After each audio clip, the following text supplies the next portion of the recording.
Hello and welcome to the Flourishing Introvert Talks with me, Jo Rawbone. This is the podcast that celebrates the natural gifts of introverts so that we can flourish in all situations. Episode 206, The Weight of Regrets. Regrets are a part of life that we have all probably grappled with at some point. Those feelings of remorse and sometimes shame, saying to ourselves, if only I'd made a different choice. Those things can be incredibly powerful. The problem is that because they're transporting us back in time, we're either reliving or revisiting the past, which prevents us from fully experiencing the present moment. And for introverts, often prone to overthinking, this can be a big issue. My past is littered with poor decisions, unwise choices and missed opportunities, but they are neither energising nor motivating to me. All the while I give them my attention, I'm hurting or punishing myself in some way. And for what? I can't change the past. So I've chosen to live my life without regrets from here on in because, well, frankly, they serve no purpose. Does that sound too good to be true, too fanciful to live a life without regrets? It will mean quite a change for me as they've been a fairly constant companion. But I've come to realise that they are absolutely a waste of energy and usually just invite a victim or martyr mentality. Neither of those looks good on me, especially at my age. And of course, hindsight is rarely accurate as we often see things through our chosen filter, rosy or otherwise, which inevitably obscures the cold, hard truth. We never truly know what the outcome of the road not travelled would have been. We can only fantasise about it. And the mental preoccupation with the past can be all-consuming, making it more challenging to be fully present in the here and now. When we allow regrets to take control, it's as if we've hopped into a time machine that continuously whisks us back to the moments we wish we could change. This journey to the past can be a double-edged sword. If we decide to learn from these choice points, reflecting on our past experiences can provide valuable lessons and insights for personal growth. On the other hand, simply berating ourselves or ruining previous decisions hinders our ability to make the most of our current circumstances. That time machine offers 3 unwanted gifts: reminders of missed opportunities, emotional distress, and strained relationships. Constantly replaying regrets over missed opportunities can blind us to the opportunity right in front of us. We become so fixated on what we didn't do in the past that we fail to recognise new chances for happiness, success and fulfilment in the present. Regrets often carry heavy emotional distress, adding to our emotional baggage. The negative emotions associated with regret, such as guilt, shame and sadness, can consume our thoughts and energy, leaving little room for positive experiences in the present.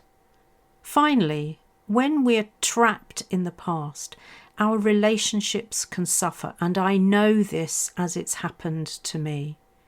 If we project our regrets onto others or distance ourselves from loved ones as we grapple with our own emotional turmoil, we're not available emotionally to be helped or to be helpful.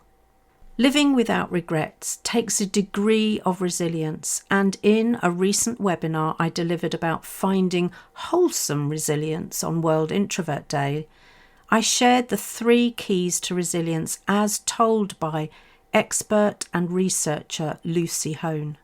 The 3 keys are: number 1, life is a roller coaster. Bad stuff happens to us all. Remember Lynn Soot's definition of flourishing? It includes the phrase, through the peaks and valleys of life. No life is plain sailing, an easy ride or without its obstacles. It's how we deal with those things that matters. And of course, resilience enables us to deal with the bad stuff better. Hone says that rather than exclaim, "Why me?" it's actually more realistic to ask, "Why not me?" The second key is to focus on what you can control and influence. This has been my mantra for a while and is something I learned from Viktor Frankl's book, Man's Search for Meaning. If you've not already done so, please do read it, or at least find a summary of the key points he makes. One that really sticks with me is that while people can't always control their circumstances, they can choose their attitude towards those circumstances. The third and final key is to ask yourself, is what I'm doing helping or harming me? What a powerful question, and it builds beautifully on from that last point. If we feel the need to wallow or punish ourselves, then we might continue with the harmful behaviour. But for me, it shakes me out of my sleepwalking state and reminds me to be in the present moment. Regrets are usually harming rather than helping you. So if, like me, you know it's time to leave regrets in the past, let me share a few principles and practices with you. The first is about mistakes. Not only is it okay to make mistakes, everyone makes them, and it's often how we learn. Remember that learning is an active, not a passive process, so be sure to capture your learning for the future. Don't let a fear of mistakes mean you regret not taking action. I heard the most glorious story from a dear friend and mentor, Susie Heath. She wrote, "Many years ago, I was working as a film production assistant in London. I remember the first time I went down to the editing suite in the basement. There on the floor lay dozens, nay, possibly hundreds of frames from the films we were making. Upon asking what they were, the senior editor told me they were the mistakes, the bits of film that had to be cut out in order to make the rest of the film better, more authentic, more of what the creator had envisaged.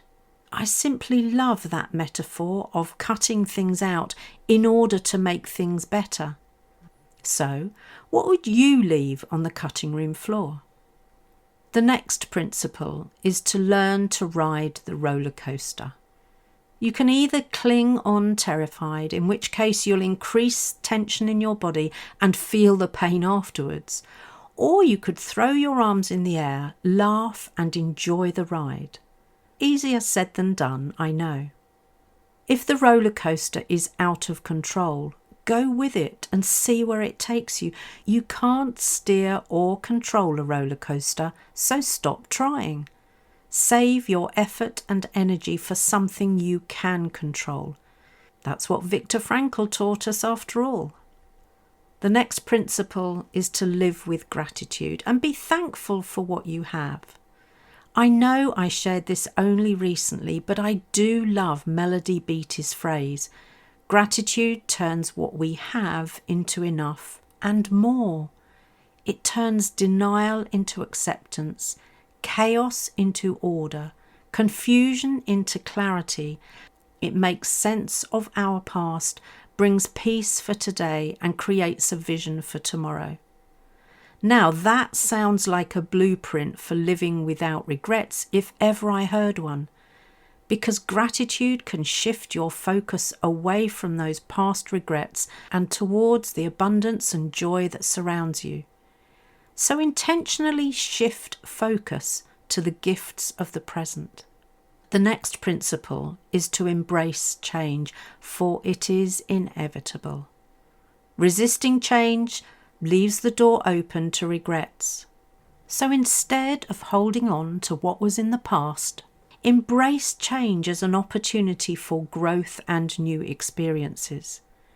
This often means taking considered risks, and they can always be left on the cutting room floor if they don't work out. I agree with Helen Keller when she said, "Life is either a daring adventure or nothing." Being open to new perspectives and new ways of doing things is exciting, even when I need to adapt as my life evolves. The last of the principles is about making informed decisions that align with my values, principles, and purpose. That way, I'm reducing the likelihood of future regrets because my decisions were intentional and aligned. As introverts, we're more likely to do this anyway, but there are times when we feel pressure to conform or decide too quickly. If others are not in agreement with my decisions, it's not necessarily my problem. And because I never intentionally set out to hurt someone, I am always open to explore our differences. I make a point of considering the potential consequences before making my choices, but I can't account for every reaction.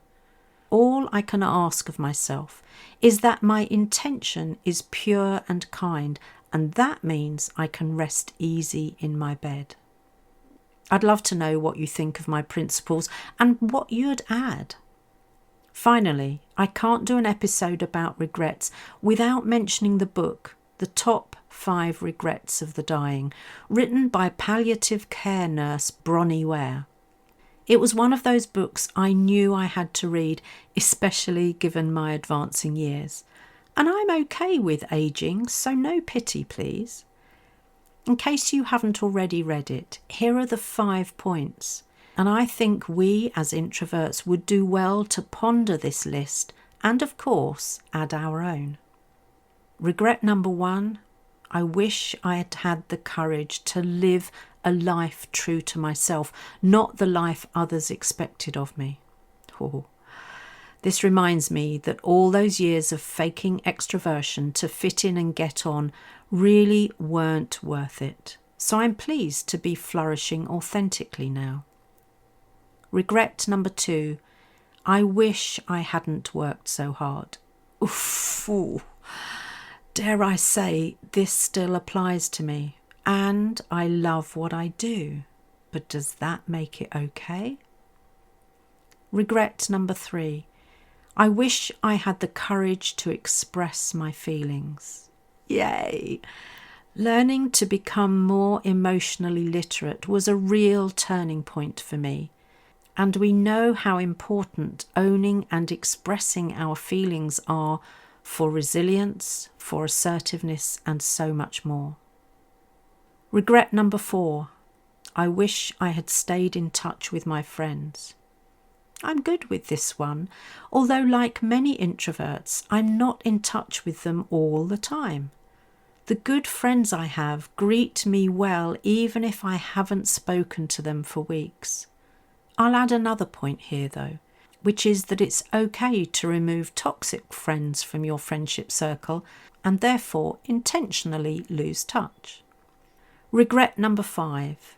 I wish I had let myself be happier.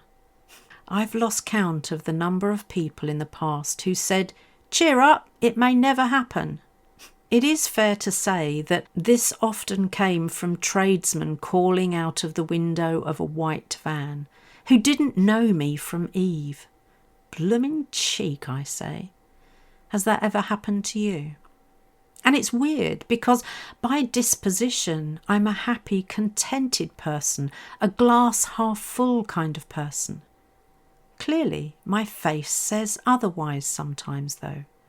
What do they call it these days? Resting bitch face? Here's the thing though. My level of happiness cannot be judged just by the smile on my face, but more by the warmth in my heart. So the choice is yours, to keep punishing yourself by harping back and refreshing your regrets, or choose, as I'm doing, a different path. And rest assured, It's not a selfish path, but an intentional path, as free from regret as possible. Life, after all, is too short for regrets. If you enjoyed this episode as much as I did, then please subscribe, rate us and leave a comment, because we know that helps other people find the podcast. And if other people find us, other introverts can flourish.